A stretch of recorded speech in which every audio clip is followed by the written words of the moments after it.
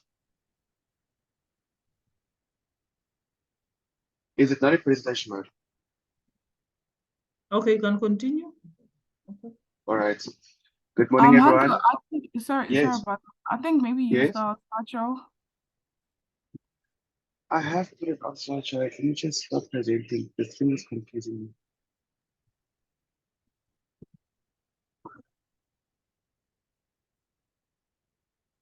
I think put it on slideshow. There we go. Thank God. All right. Is that better now? Yeah. All right. Good morning, everyone. So this is our presentation for Group 3. I'll start off with just a brief introduction overview of the coffee value chain in Ethiopia, where I'll hand over to Mercy and thereafter Tembi and so Ethiopia is very well known for their coffee industry, and it's one of their significant cash crops, contributing 25 to 35% of their foreign exchange earnings, with a 5% contribution to their GDP. The country currently has about 2.52 million hectares of coffee plantations, where the Oromia region is the largest contributor, with 18 of the 25 districts constituting 64% of the total production. However, despite the very high production of coffee, they still have challenges such as unreliable input and poor infrastructure that persists, leading to low income and poverty in the rural areas. And this necessitates sorry, the use of cooperatives. Cooperatives have been highlighted to play a very crucial role in addressing some of the structural issues that they face, which encourages farmers to produce for the market and facilitates market responsibilities. The value chain in the study highlighted that there's quite a large variety of stakeholders ranging from supply inputs, production, processing, marketing, all the way through to the consumption of the products produced. The highland coffee is a cornerstone of the Ethiopia's export economy and obviously contributes quite greatly to the country's GDP. In 2018-2019, the country received a record of almost $920 million just from their coffee exports alone. So coming to the problem of the study. They found that cooperatives significantly support farmers by providing price information, capital, transportation, and enhances the negotiation power in the international markets. However, they still face a lot of challenges throughout the value chain, such as limited market outlets, insufficient market information, and the inability of small-scale producers to really make use of this opportunity and participate on a larger scale markets. Existing studies that have been done only focused on specific factors such as free riding, non-compliance, underinvestment, poor management, etc. But they didn't necessarily focus on the effectiveness of the cooperatives, and that is therefore the aim of this study, to analyze the factors influencing the effectiveness of coffee cooperatives in the coffee value chain in those respective zones, and to identify the various actors and the roles that they play in the coffee value chain activities, examining the degree and linkages of the cooperatives.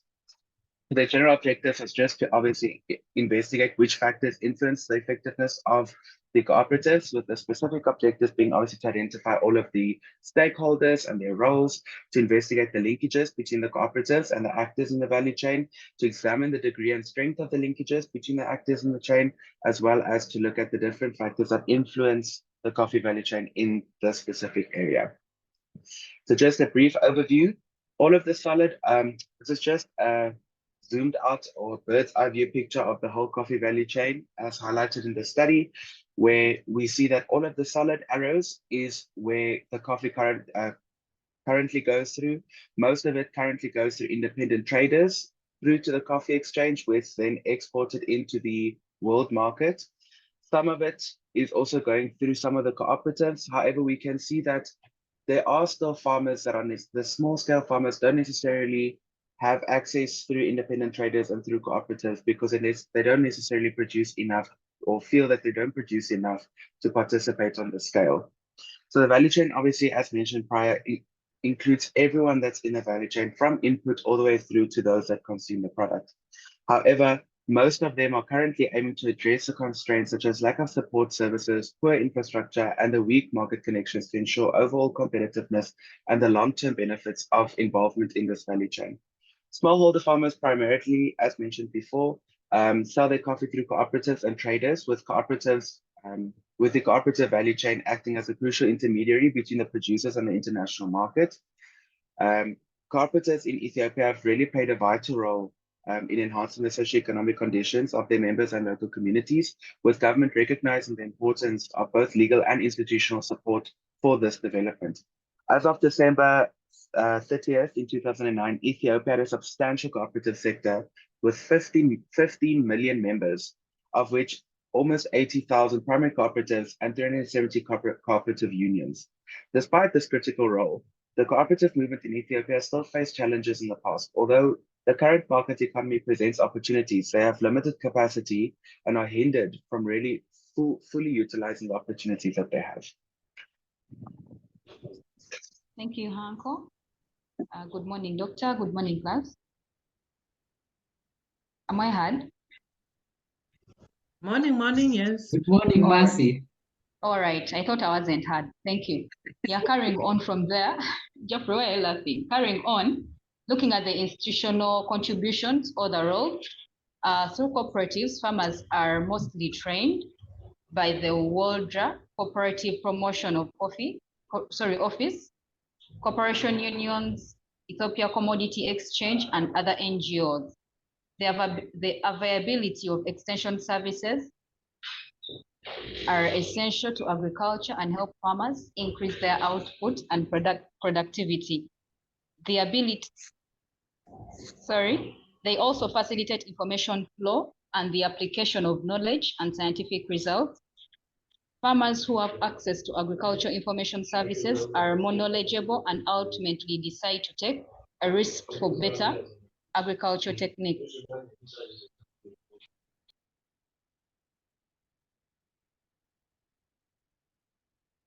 Yeah, looking at the economic activities, the cooperatives typically trade coffee with the assistance of their cooperative unions, though they can export coffee directly or through the Ethiopian Commodity Exchange. Then cooperatives as businesses and self-help groups contribute significantly to improving the socio-economic circumstances of their members and the area in which they live. They establish the legal framework and enhance the development of human resources at higher educational institutes.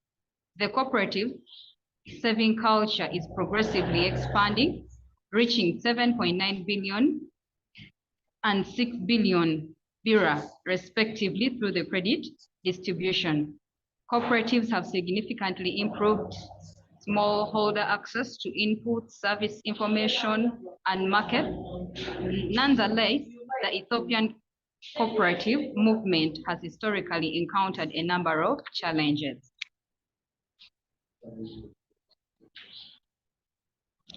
Looking at the infrastructural, the benefits of being close to various cooperatives hubs includes time saving and the lower labor costs, which can be used for crucial producing and marketing tasks. Adequate structure, such as storage facilities, pulping, handling equipment, and transportation hubs, in order to increase efficiency and in the supply chain. Increase in member participation involved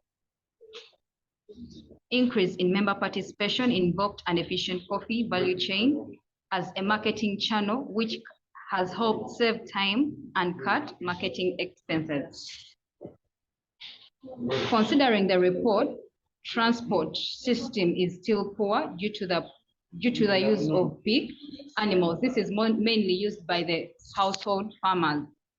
Then the development of their rural network so as to connect to the coffee producing villages within the market outlets and the village market. Thank you. Sorry, my background is a bit noisy.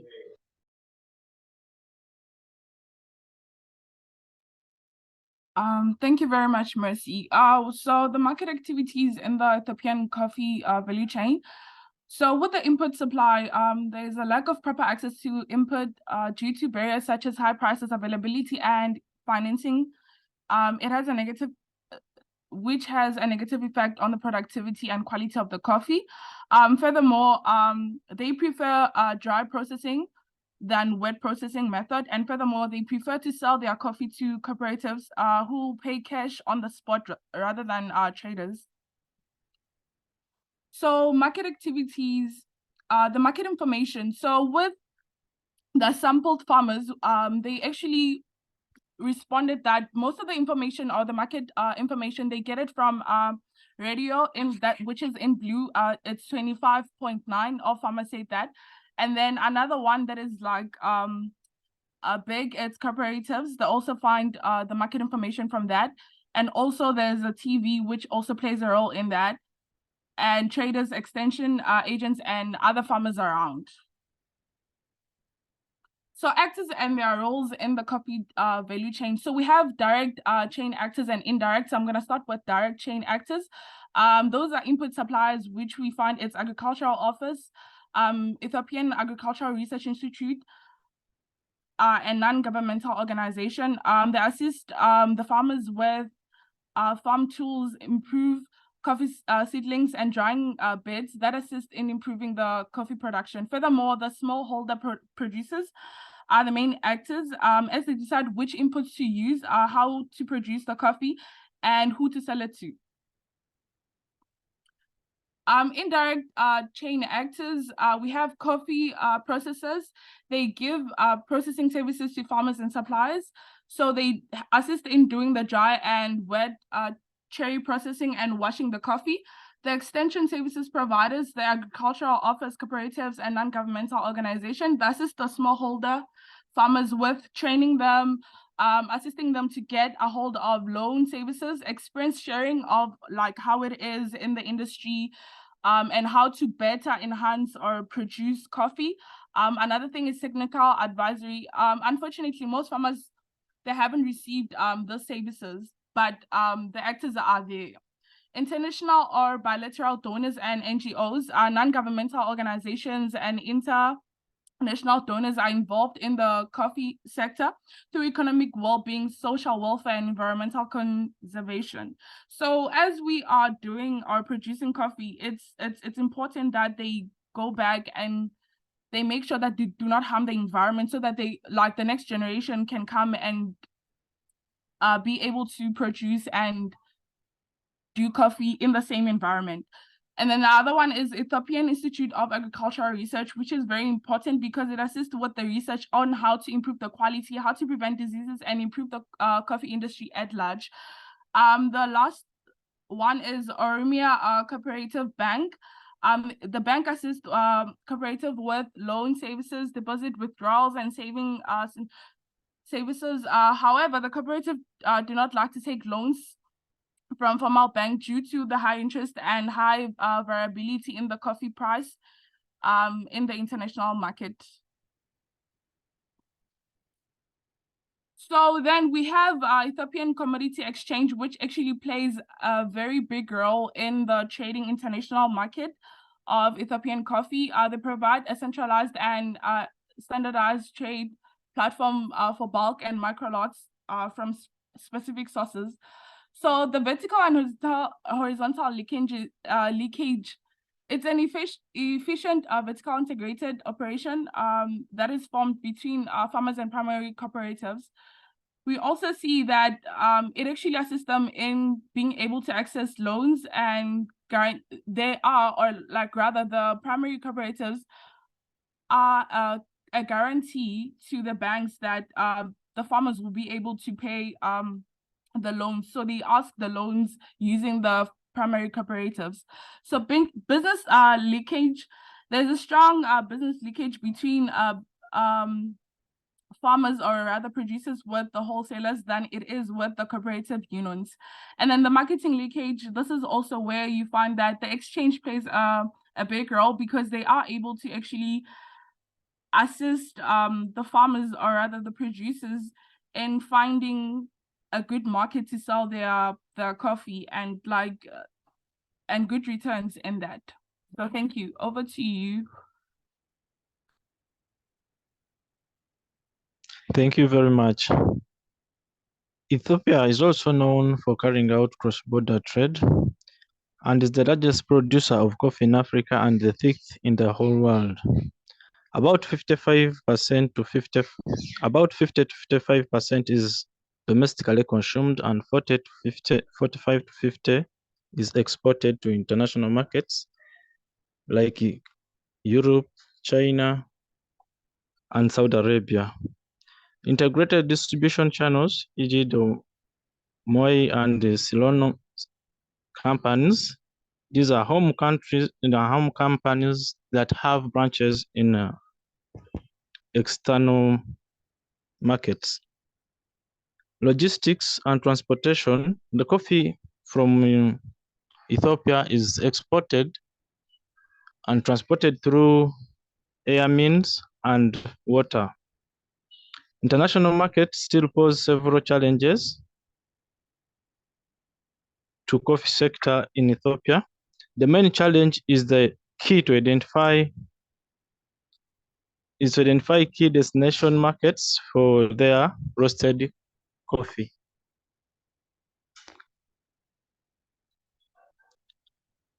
In conclusion of the case study, the study was conducted in a Rubaba zone of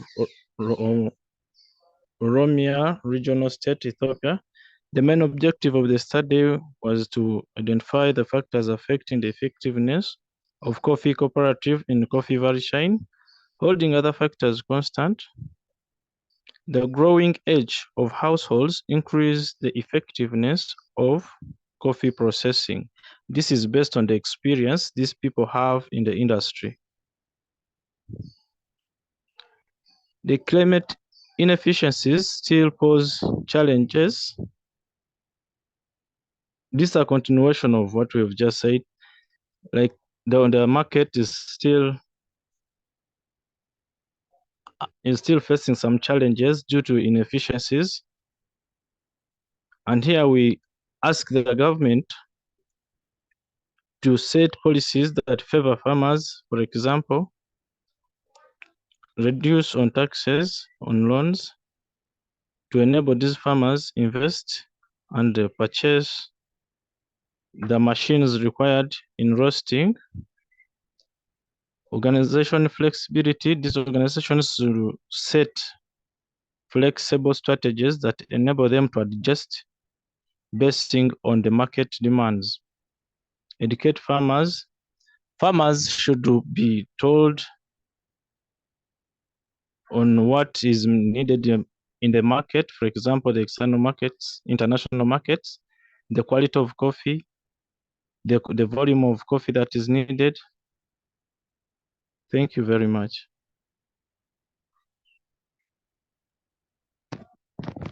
Yes, thank you, Group 3, for taking us through the coffee value chain in Ethiopia.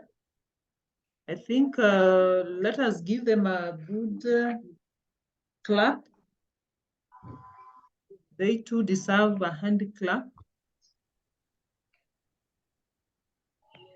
Any question to this team?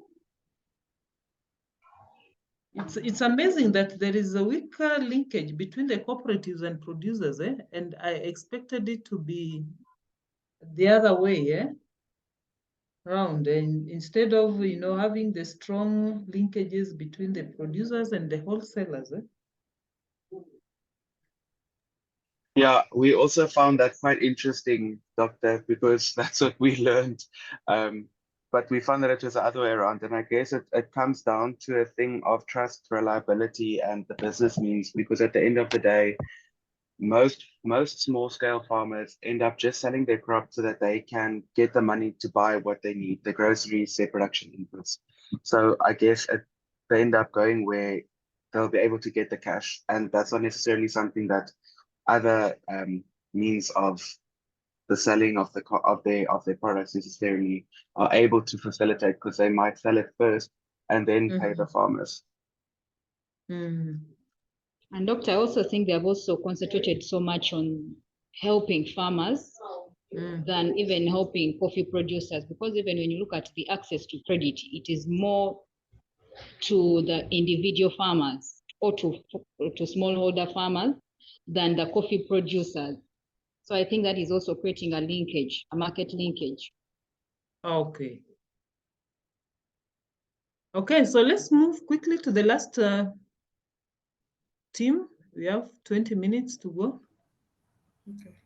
Good morning, everyone. Morning, morning. We are Group 4, and we'll be presenting the sustainable production and the performance of South African entrepreneurs in a global supply chain, the case of South African table grape producers. The basic outline of Are you our not sharing the presentation. presentation? Not sharing the screen. Oh, sorry. So sorry, so sorry. I thought I am.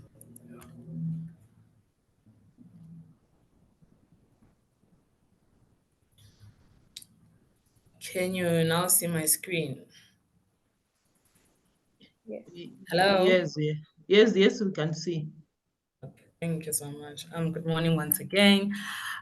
Today we'll be presenting sustainable production and the performance of South African entrepreneurs in a global supply chain, the case of South African table grape producers.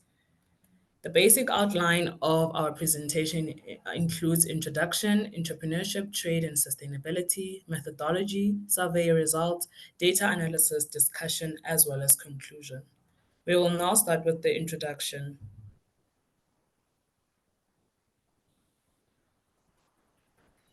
Good morning, class. So yes, as my colleague just said, we are looking at the table grape production in South Africa. And as according to the article, it says the global trade is strongly growing, which we all agree with. And therefore, farmers need to adopt sustainable strategies that enable them to maintain the standards of the trade market. So there is need for to set the demand. The demand or the market has set requirements for the table grape producers in order to maintain their performance on the global market, such as the quality and the standards of these fruits. Because as we know, table grapes are consumed as fresh fruits. They are consumed in a fresh form. Therefore, there is need for high quality products, especially given the fact that the export is done on the European and the American markets, which have very high restrictions on the kind of the product that is put on the market. So we see that South Africa is the sixth largest in the production of table grapes. We also know that China is currently the leading producer of table grapes. This is because of their highly growing population, which has a culture of consuming such grapes.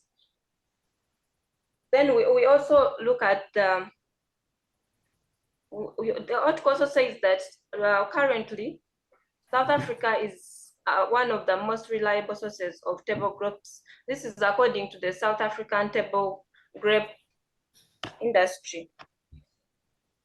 Then, as we already said, that many producers export these table grapes to the European and the American market, though as well as supply a big portion to the local market, which is small and cannot consume most of these produces. Therefore, there is need to export to these European and American markets and any other sources. Next, please. So as I already said, a small percentage is supplied to the local market, which this is because it also has less restriction. They have less restrictions on the kind of the product that they consume as compared to the export markets. So we also see that the table crops production is highly influenced by the climatic conditions, where we had a scenario in 2007 where most of the regions of South Africa received unexpected heavy rains that led to the fall in the quantity or the harvest of these table grapes. So also the climatic and geographic differences result in the variation of the harvest and also the time of entry into the market, where some regions are able to get into the market at the start of the peak of this selling season, where then the prices are kind of still high. So when there is a flooding of the grapes in the market, these table grapes, the prices tend to go low or to lower.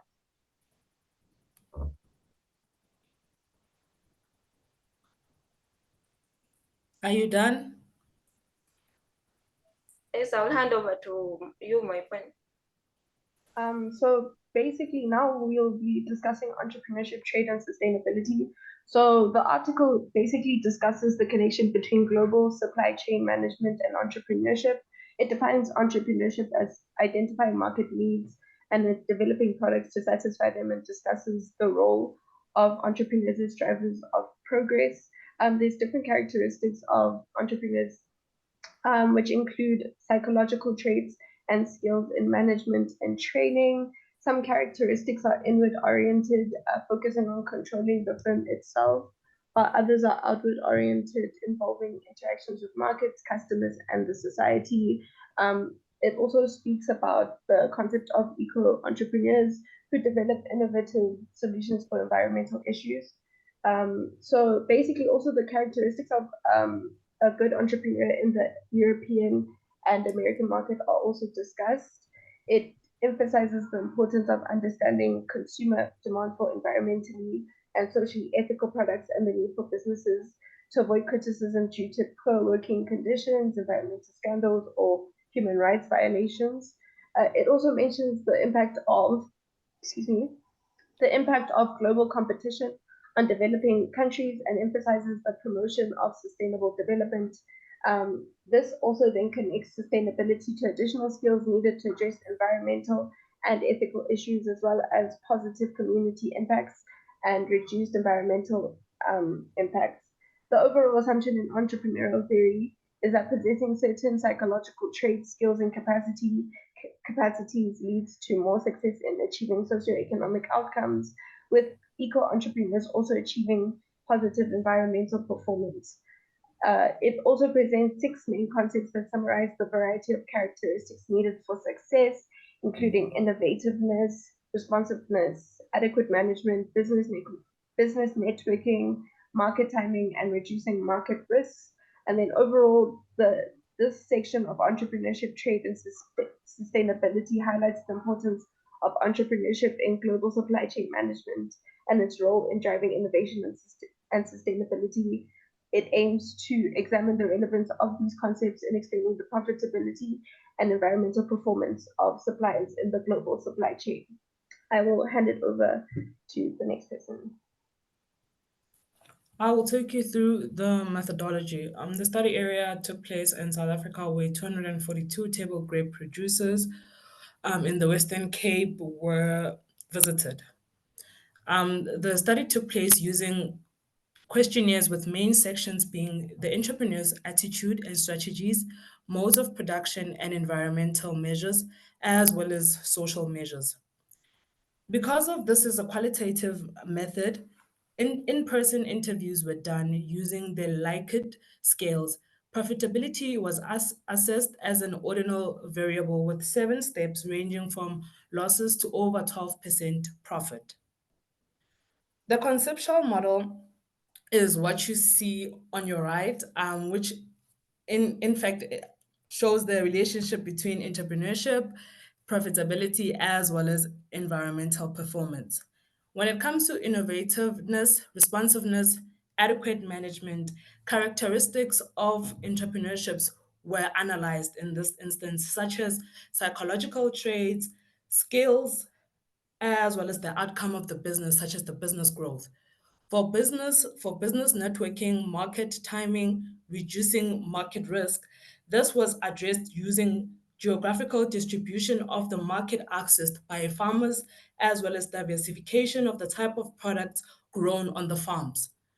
For environmental performances, it was just surveyed under the improvement in production practices that the farmers are actually taking into place in terms of sustainability for the future of the country. Sorry. Next, I'll hand over to Arno. Oh, it's me, but it's okay. So basically, with the results, what was shown was good entrepreneurship is crucial for producers to thrive and make profits in developing countries.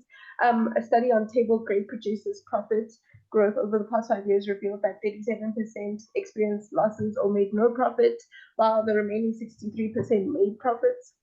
Within this group, 19% made profits equal to the inflation rate and 27% made profits above the inflation rate. The data suggests strong support for proper management practices and corporate social responsibility among producers. However, the most discriminative factor was innovation, with some producers being more forward-thinking and others adopting a more cautious approach. Diversification of revenue sources was also found to be a virtue, either by diversifying the products grown or by targeting different geographical markets. Table grapes were also found to be the main source of income for most producers, with minor sources being wine grapes and raisins. Currently, European markets make up a significant portion of the farmers' revenue, but they are considering expanding to domestic and Asian markets.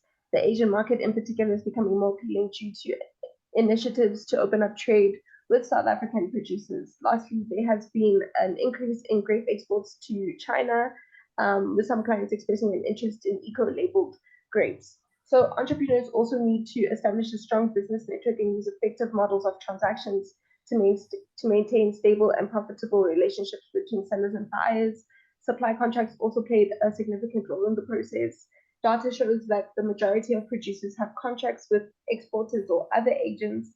However, interviews revealed that there is a common transaction culture in international trade where producers rely on their supply chain partners to pay them appropriately and on time. Unfortunately, a significant number of producers have to wait more than 12 weeks to receive full payments, and only a small percentage receive half of the payment initially and the rest within 6 weeks. In many cases, the producer bears the market risk until the product is sold to the consumer in a European shop. This means that the producer is responsible for any costs incurred to get the product to the overseas market for any unsold or damaged products. What we've also seen is European retailers are introducing sustainable certificates to promote corporate social responsibility. Producers in South Africa have largely met business standards for exporting produce to Europe.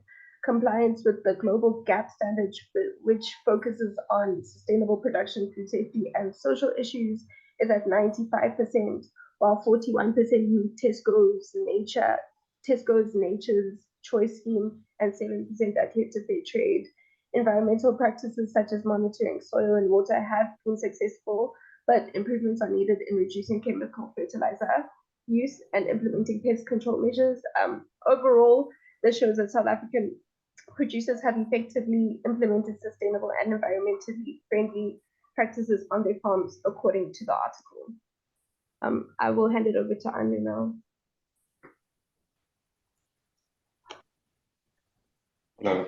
Yeah. So the Linge scale was used, but it was reduced to 12 main points that correlates more to the entrepreneurship factors.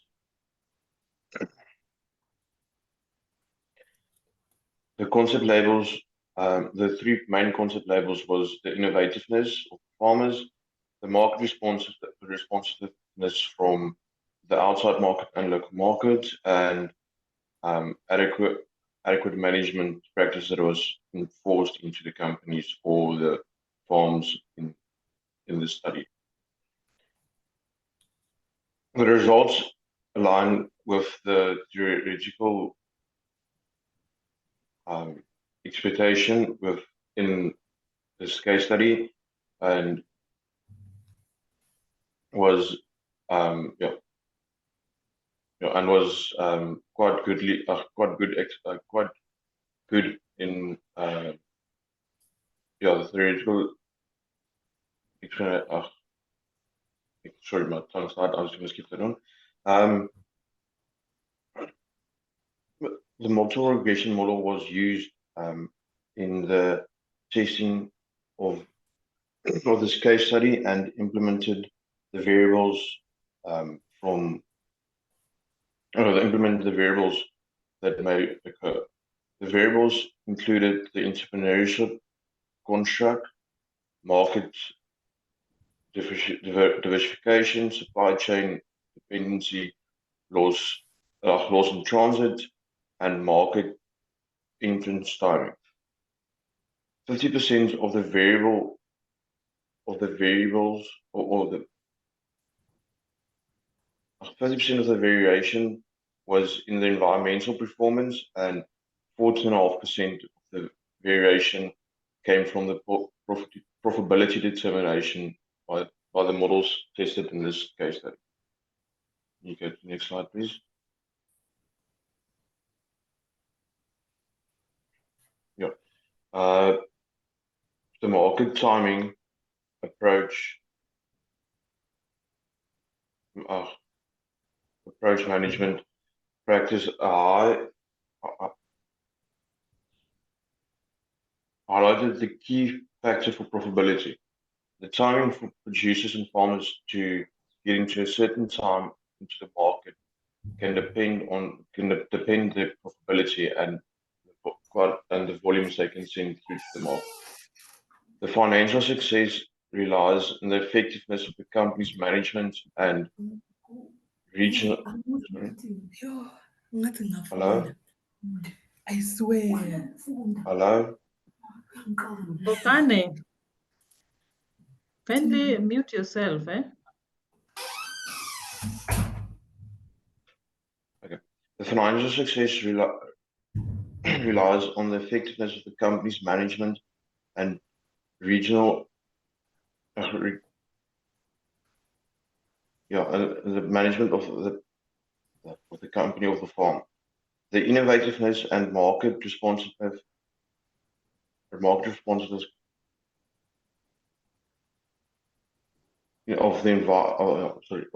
is critical for the environmental performance of the company and the farm.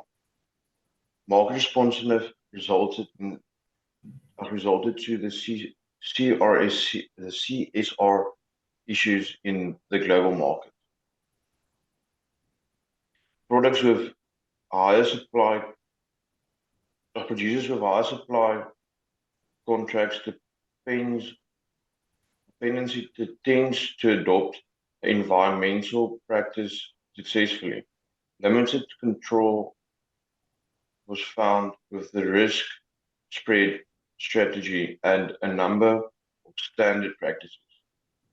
Further research and details and data is needed to ensure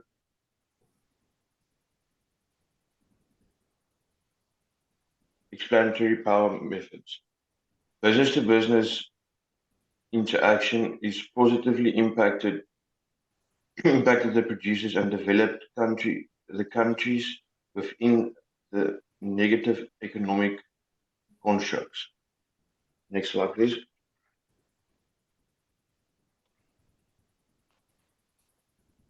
So African producers must understand and adapt to the conditions and certainties of their target markets to compete in international setting. If producers don't understand the conditions where they're marketing, that can cause losses and a decrease in profitability. Most South African producers meet the global gap criteria, but few meet the TESCO and fair trade regulation due to the stringent testing and protocols need to be followed in pack houses. Producers producers forced on the modern profitability of the European market. As the European market expands and grows and becomes one of the central focal points in the West, the expansion into the European market would seem to be the best way to go. Supply chain practices involves contracts with long leads, long delays, and high percentage of producers not being paid for damages or unsold produce in Europe.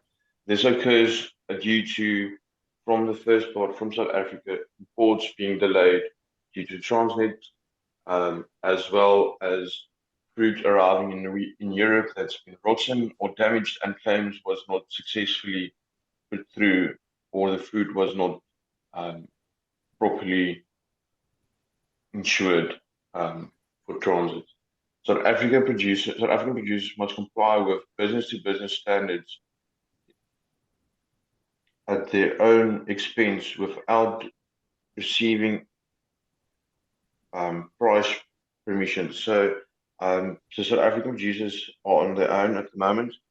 They're struggling with the government to get some rebates or tax cuts, but they are speaking.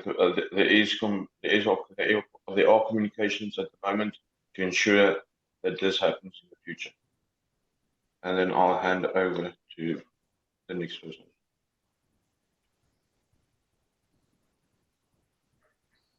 Yes. Can we summarize? Yes. Just to conclude, this was basically some sort of a review about the data that was already collected from these producers, and they were trying to answer the questions, some of the questions that these guys had.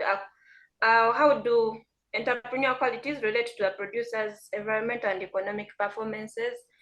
And basically, it was also trying to emphasize the entrepreneurial aspect of this business of table grape production, and we were looking at profitability being one of the main key points. So we also look at the table grape producers need to take full control of the dynamic supply chain, looking at the current demands of their market. So thank you. So thank you very much, Group 4, for this presentation. So let us appreciate the team for the grape, value chain and the market. And any question to the team? Any burning question? I know South Africa, they are the main producers of grape, especially in Africa. The grapes that we consume here in Kenya basically comes from South Africa.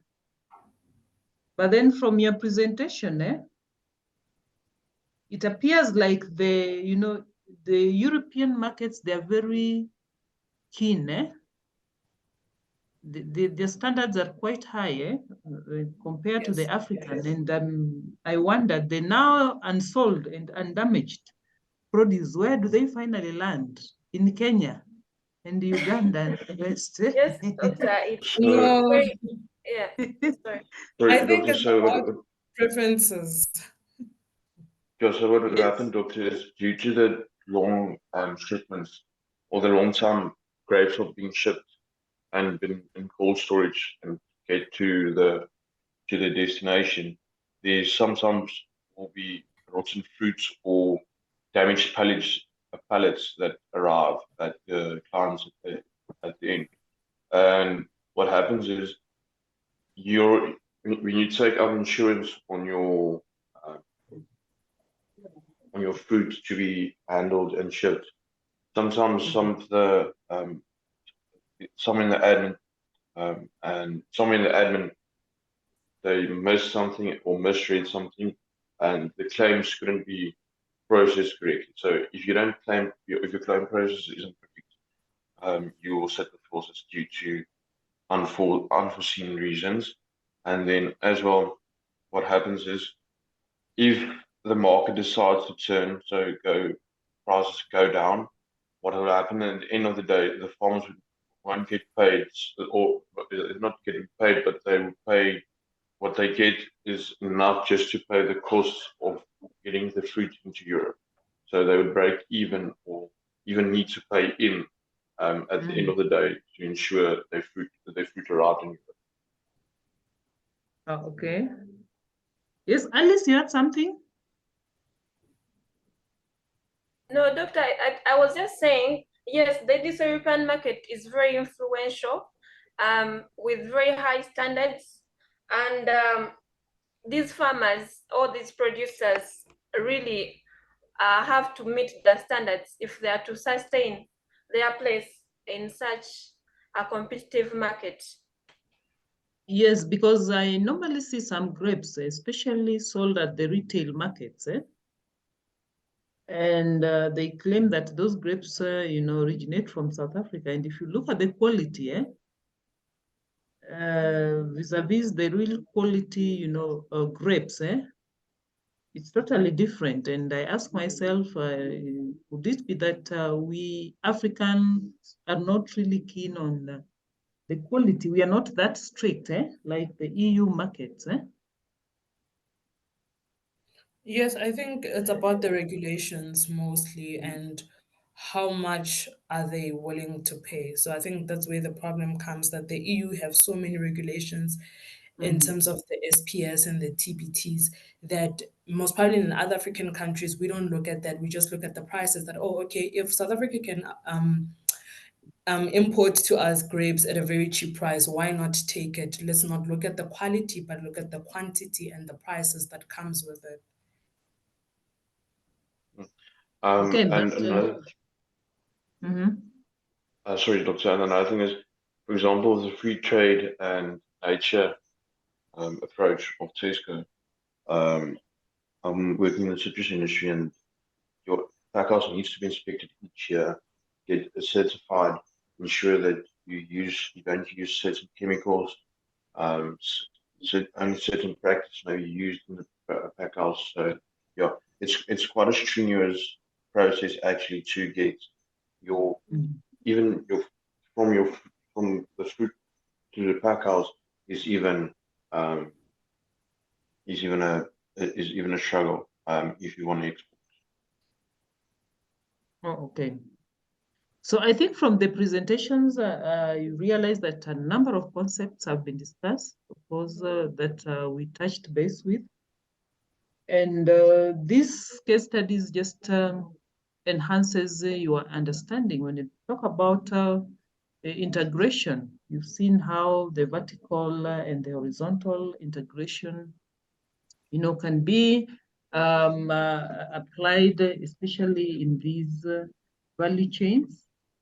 So I will share, I hope you've sent the PowerPoint presentation so that I can upload them on ClickUp. So I think I've seen 2 presentations. So kindly share the presentation so that I can upload them, and together with the case studies which I already have, so that you can go through them at your own time. So we call it a day. Let's meet tomorrow at same time. Let's purpose to start early tomorrow. Problem. Thank you, Doctor. Enjoy Have your a day, good Doctor. day. Okay, thanks. Do have a good day.